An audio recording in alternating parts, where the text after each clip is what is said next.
Hey, what's up, everybody? It's Sergeant M. Just built a Steadicam rig, and here it is for you. The design is fairly simple. It's based off the Merlin style Steadicam, and I'll have a full list of the parts in the description. But was built with a PVC, half-inch PVC. I have a 90 degree, a 45, another 45, and for my weight system, using some conduit hangers with washers on them to counterbalance the rig. Now for the gimbal assembly, using again, this is all half-inch PVC pieces. I'm using a semi-straight piece of half-inch PVC, a half-inch PVC coupling that I've taken a skateboard bearing and press fitted into. That goes into a Traxxas 5151 U-joint. And for the actual connective pieces that I used to connect the camera to, I took parts off of a Targus 50-inch tripod. Now this was really nice because I didn't have to modify anything. I just took the pieces off of the head of the tripod, and they fit nicely onto this piece of half-inch PVC. Now I had originally designed this. My original intent was to use my Canon T3i with the rig. However, I put it on there last night and played around with it for a little bit, and I could not get the rig balanced and stabilized properly. If you look, as I just hold it by itself, I do have a little bit of too much weight up front, so it is kind of angling down, but it does balance nicely. When I put the Canon on top of there, it just was flip-flopping all over the place. I was playing around with different weight setups, which is why you can see I have all of the weights on there right now. And for the weights, I'm just using fender washers that you can find at any hardware store. Local mom and pop shop, Home Depot, Lowe's, that's where it's all available. So I guess I'll take this off here. I'll take the gimbal, and I use that term loosely, off to show you exactly how it was made. As it drops on the floor.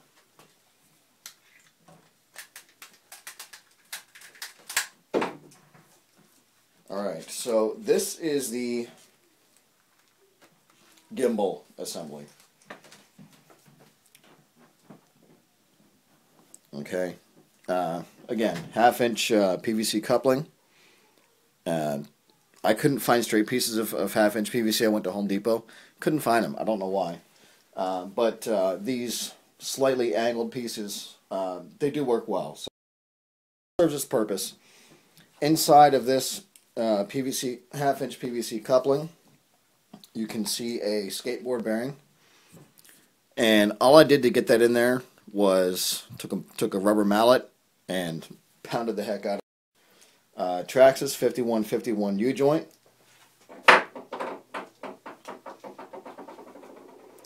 And I used both of the male ends. I did have to shave those down a little bit, this end, and I did cut this end as well to fit inside the skateboard bearing, and then the other end fits nicely into the head of that tripod piece.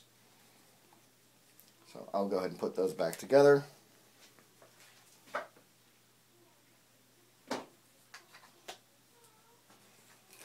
And you can see how nicely that does spin. I thought that that skateboard bearing would spin a little more freely on its own than what it actually does, but I found that once the rig is assembled, and especially if you're outside in any sort of wind, it will get away on you. So you do have to be. I'm actually contemplating on putting some sort of collar up here to control the left and right lateral movements of the rig while I am outside with it. The rig does work nicely with my iPhone. If you look at the video that I have of the DIY iPhone tripod setup, that gear does work nicely with it. The iPhone balances very nicely on top of it. I don't have to use quite as many weights.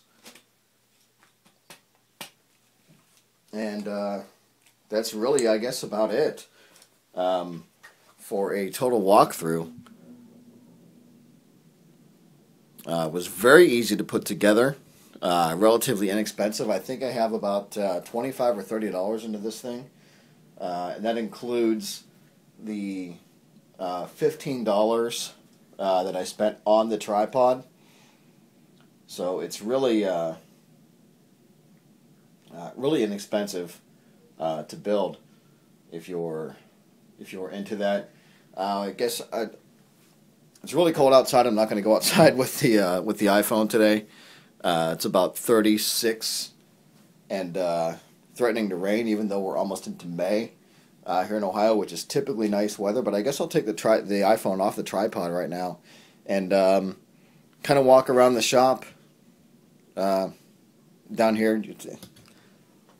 It's not real big. My shop is kind of narrow, but I guess I'll kind of walk around with the iPhone on top of the rig and give you guys a feel of how it actually works. So stand by for that.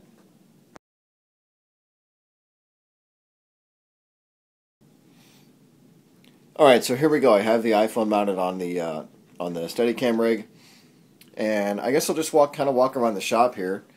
You can see some swaying in the video, and that is because I'm still, as I said in the introduction, I'm still playing with the counterweight system on getting everything balanced properly. So, and I guess it will take some training on my part using this thing to know, what movements in my hands will affect movements in the rig, because movement will transfer. Laws of physics.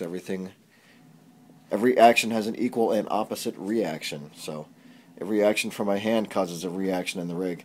So there's some busted up Xbox 360s that I've been attempting to fix, so far without success, unfortunately. PVC cement in there. I will eventually use that to glue the rig together. Right now everything is just kind of friction fitted together. And of course there's a setup and some airbrushes and the Snow White. I get a lot of questions about the Snow White. Why do you have Snow White on your shop door? Well, that was painted there by the previous owners of my home, and I do have 3 girls, and they kind of like it. So I would be in a lot of trouble if I had painted over that. So Snow White will stay for now. I haven't done anything to that either. That's how they left it, and I guess that's how it'll stay. I guess I could add to it, but I don't know. They like it the way it is.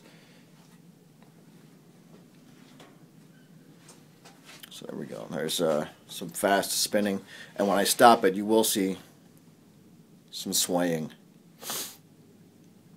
And that again is because of the counterbalance system. I guess the only other thing I could do is maybe a jump test. I don't know how well this will work, but I'll do a jump test. I'll jump up and down, and we'll see how steady the rig is. So not bad. And there's that reaction in the rig. The swaying kind of makes you feel like you're on a boat, I guess. But I guess for all intents and purposes, it does work well. The video is rather smooth. I don't know. I guess I could use two hands to operate this. Normally, I'm just with one. But I don't know. As I said, it will take some training on my part, just getting out and using this and knowing what movements from me, from my body, from my hands, will affect the rig, in what ways.